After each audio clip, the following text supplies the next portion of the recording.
দর্শক, বিষয়গুলো একটু চিন্তা করে দেখেন। ১ মাসও হয়নি।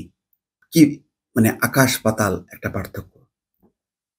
কয়েকজন মানুষ যেভাবে ধরা পড়ছেন, কেউ সীমান্ত, কেউ সদরঘাট, কেউ বিমানবন্দর। প্রত্যেকেই কিন্তু খুব পরিচিত মুখ। প্রশ্ন হলো যে এই মানুষগুলো একটা রাজনৈতিক মতাদর্শে বিশ্বাস করে। এটা ভালো। বহুমত থাকবে, এটি তো স্বাভাবিক। কিন্তু এমন পরিস্থিতি হবে কেন যেখানে ভিন্ন মতের মানুষদেরকে পালাতে হবে? রাজনৈতিক পট পরিবর্তন এমনটা হবে কেন? এর দায় কার? খেয়াল করেন, আজকে বিচারপতি মানিককে আমরা কোথায় দেখলাম? সীমান্ত এলাকায় খোঁচা, খোঁচা দাড়ি, উদ্ভ্রান্ত পাগলের মতো। তারপরে নিজেই শার্ট উঁচু করে দেখাচ্ছে তাকে মেরেছে সীমান্তের ওপারে। ৬০-৭০ লাখ টাকা তার কাছ থেকে নিয়ে গেছে ২ টা ব্রিটিশ পাসপোর্ট। তো তিনি ব্রিটিশ পাসপোর্ট, ব্রিটেনে তার বাড়ি আছে। তো তিনি স্বাভাবিকভাবে যাবেন। তিনি যেতে পারলেন না কেন? সালমান এফ রহমান, কি দেখলাম? আনিসুল হক সাথে আবার লুঙ্গি পরা, এবং সালমান এফ রহমানের এক অদ্ভুত দৃশ্য, দাড়ি ফেছে তিনি, এমন একটা চেহারা চেনার উপায় নেই। কেন তাহলে এতদিন তাহলে দাড়িটা ছিল, আজকে কেন দাড়িটা চাচতে হলো? কি কারণে? লুকানোর জন্য। কেন লুকাতে হবে? এমন রাজনৈতিক ব্যবস্থা কেন হবে? আগে কি হয়নি?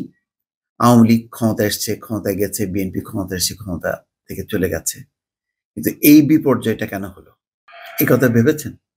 আজকে শাকিল, রূপা, শাকিল আমার নিজের সরাসরি একুশের টেলিভিশনে আমার সহকর্মী ছিল। রূপা পরবর্তীতে জুনিয়র ছিল, পরবর্তীতে সে খুবই দাপুটে একজন সাংবাদিক, টকশো হিসাবে সঞ্চালক হিসেবে সবাই চেনেন। তার রাজনৈতিক অবস্থান, বক্তব্য এগুলি সাংবাদিকতার সাথে কোনোভাবেই যায় না। তো এরা তো খুব দাপুটে ছিল এবং এরা তো আর্থিকভাবেও খারাপ অবস্থায় ছিল না, যতটুকু জানি আরকি। তো আজকে কেন বিমানবন্দরে এই দিয়ে যেতে হলো? তো বিমানবন্দর দিয়ে তো তারা তো জানে। ধরা পড়তে হলো কেন? ধরা পড়ার পর তাদেরকে হত্যা মামলায় অভিযুক্ত করা হলো কেন আর বাকিদের মতন? তার মানে রাজনীতিবিদ, সাংবাদিক, বিচারপতি, দেখেন ৩ টে ক্যাটেগরি যদি ধরেন। রাজনীতিবিদ ধরেন আনিসুল হক, ব্যবসায়ীদের নেতা সালমান এফ রহমান, বিচার অঙ্গনের মানুষ শামসুদ্দিন মানিক, সাংবাদিক অঙ্গনের মানুষ শাকিল, রূপা। আজকে তাদের কি দুরবস্থা! মানে শেখ হাসিনার এমন একটা শাসন আমল বা শাসন ব্যবস্থা তৈরি করেছিল, প্রত্যেকটা সেক্টরকে দলীয়করণ করছে, প্রত্যেকটা সেক্টরকে আওয়ামী লীগ বানায় ছাড়ছে। যার জন্য হাসিনার যখন পতন হলো, সাথে সাথে সমস্ত সেক্টরকে এফেক্ট করলো। আজকে দেখেন ব্যবসায়ীদের, অনেকে বলছে যে ব্যবসায়ীরা ভুল পাল্টেছেন। এই ১ মাস আগে তাদের বয়ানগুলি দেখেন। কেউ কেউ বলছেন যে প্রথমত তোমাকে চাই, শেষ পর্যন্ত তোমাকে চাই। তারপরে একে আজাদ বলছেন, হয়তো নির্বাচনের আগে বলেছেন তিনি, বুঝলাম। তো নির্বাচনটা সে তো ৫-৬ মাস আগে। আকবর সোবহান, বসুন্ধরার মালিক, কি বলছেন? বলছেন যে শেখ হাসিনার সঙ্গে আমরা আমৃত্যু আছি। শুধু আমৃত্যু না, মৃত্যুর পরেও আছি, এবং জামাত বিএনপি যে উন্নয়নের বিরুদ্ধে যে রাজ্য তৈরি করেছে সেটা প্রতিহত করতে হবে। এই আকবর সোবহান, বসুন্ধরা, এটা তো আজকের না, আগেও ছিল, ছিল না? ছিল তো। তো আগেও তো ক্ষমতা আসছে গেছে, তারা তাদের মতন করে ব্যবসা করছে। কিন্তু ১৫ বছরের শাসনে কেউ, ব্যবসায়ীরা ব্যবসায়ী হিসেবে থাকতে পারেনি, সাংবাদিকরা সাংবাদিক হিসেবে থাকতে পারেনি, খেলোয়াড়রা পর্যন্ত। সাকিব আল হাসান, আজকে তার বিরুদ্ধে লিগাল নোটিশ যে তাকে ফিরে আসতে হবে, খেলার আর দরকার নেই, যথেষ্ট হয়েছে। তার বিরুদ্ধে হত্যা মামলা। আজকে ওই সাংবাদিক, সবার বিরুদ্ধে, মানে সবাইকেই একেবারে কাঠগড়ায় আসামি বানিয়ে শেখ হাসিনা দেশ ছেড়ে পালিয়ে গেছে। আর একটা তিক্ততা, একটা বিভক্তি, একটা ঘৃণা এখানে রেখে আস্তে করে নিজের জীবনটা নিয়ে সরে পড়ল। তার দলের লোকজনের কি অবস্থা হবে?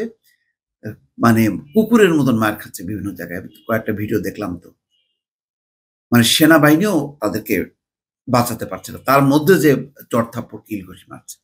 হাজার হাজার সেই ছাত্রলীগের, যুবলীগের নেতা-কর্মীরা কোথায় গেল সব? এত পালোয়ান, কিছু হলেই মাথায় হেলমেট করে, তারপর হাতে কিরিচ, লাঠি, সোঁটা, বল্লম নিয়ে যে নামতো, ওই তারা নাই। মানে এমন একটা রাজনৈতিক শাসন ব্যবস্থা, যে শাসন ব্যবস্থার শুরুটা আছে কিন্তু শেষটা নেই। শেখ হাসিনা এই তার রাজত্বের শেষ কোথায় হবে সে জানে না, এবং শেষটা যে একটা নৃশংসভাবে শেষ হবে, ভয়ঙ্করভাবে শেষ হবে, এটা কিন্তু আমরা আগেই বলছিলাম যে স্বাভাবিকভাবে ক্ষমতা পরিবর্তন যদি না হয় তাহলে কি হয়? অভ্যুত্থান হয়।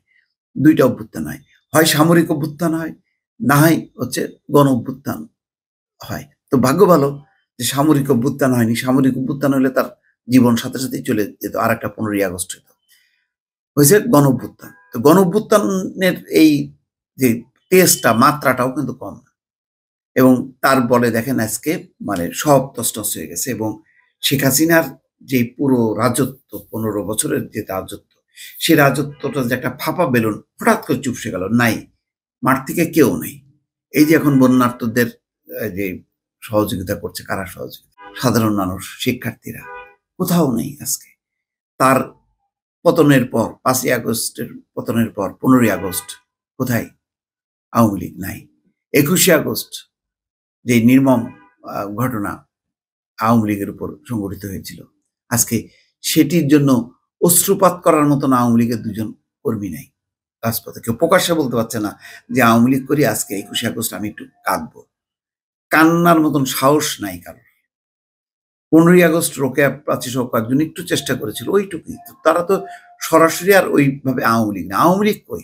এত বড় বিশাল দল, ইউনিয়ন থেকে শুরু করে মানে গিজ গিজ করতো, মানে তাদের অফিসগুলোতে আশেপাশে যেখানে গিজ গিজ করতো, সেগুলি কোথায়?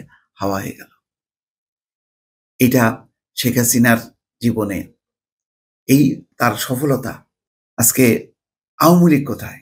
পুরো দলটাকে ডুবালো, নিজের বাবাকে ডুবালো। দেখেন তার যেই ভাস্কর্য, তার মূর্তিগুলো, বিভিন্ন জায়গায় ছবিগুলো তছনছ করে ফেললো। কেন? আপনি তো জাতীয় ঐক্য তৈরি করেননি। আপনি বঙ্গবন্ধুকে বানাইছেন আপনার বাবা, দেশটা আপনার বাবা স্বাধীন করছে, সব আমি করছে, আর কারোর তো পার্টিসিপেশন নাই।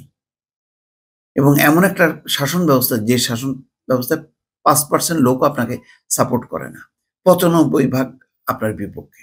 সেই অবস্থায় আপনি যা করবেন সবকিছুর প্রতি মানুষের একটা ঘৃণা থাকবে, যার জন্য যখনই কি আপনার পতন হলো, তখন আপনি শুধু না, আপনার বাবার প্রতিও মানুষ ঘৃণা প্রকাশ করল। কিন্তু এর আগে ক্ষমতাচ্যুত হননি, নির্বাচন হয়েছে, ক্ষমতা হারেছে, কিন্তু এই পরিস্থিতি তৈরি হয়েছে? হয়নি। মনে করা হচ্ছিল যে বাংলাদেশে এমন একটা শাসন ব্যবস্থা হবে, অনেকটা পুতিন বা উত্তর কোরিয়া, হ্যাঁ, ওইটাই মডেলের একটা শাসন ব্যবস্থা, কিন্তু নামে থাকবে আবার গণতন্ত্র। তার পরিণতি কি? একটা এক্সিট পয়েন্ট থাকে তো, মানে আমি শুরু করলাম, আচ্ছা চলছি, তারপরে আমার এই রাস্তাটা কোথায় শেষ হবে? শেষ তো হবেই, হইতেই হবে, এটা তো নেচার। অনন্তকাল তো কোনো গাড়ি চলতে পারে না, অনন্তকাল তো কেউ বেঁচে থাকতে পারে না। তাহলে শেষটা কোথায়? সেই শেষটা তিনি ঠিক করেননি।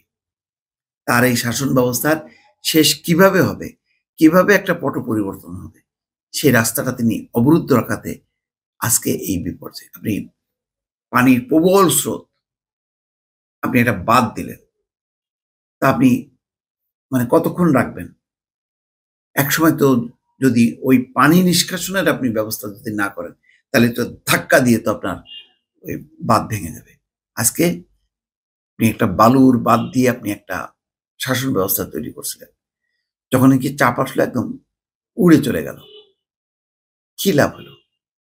আজকে এই মানুষগুলো আজকে কেউ সীমান্তে, কেউ সদরঘাটে, কেউ বিমানবন্দরে ন্যাক্কারজনকভাবে তারা আটক হচ্ছে।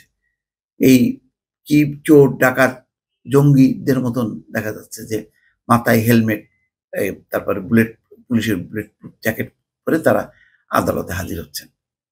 কই ওই ধরনের আপনারা আমলে তো জঙ্গি খ্যাত নাম দিয়ে যাদেরকে ধরা হতো, তাদের তো ওইটাই হইতো, মাথায় হেলমেট থাকতো, পুলিশ হেলমেট, আর ইয়ে থাকতো বুলেট প্রুফ জ্যাকেট। আজকে সেই বুলেট প্রুফ জ্যাকেট আর হেলমেট আজকে আওয়ামী লীগের এবং তার দোসরদের মাথায় এবং শরীরে শোভা পাচ্ছে। কি লাভ হলো? আমার এই একটাই উত্তর, যে লাভটা হলো কি? এটা কি এরকম যে হবে এটা কি মানে তারা মনে করতে পারেনি কখনো? কখনোই বোঝেনি যে এইভাবেই চলতে থাকবে, যে এই ধরনের একটা আ মানে তারা সাম্রাজ্য গড়ে তুলেছিল।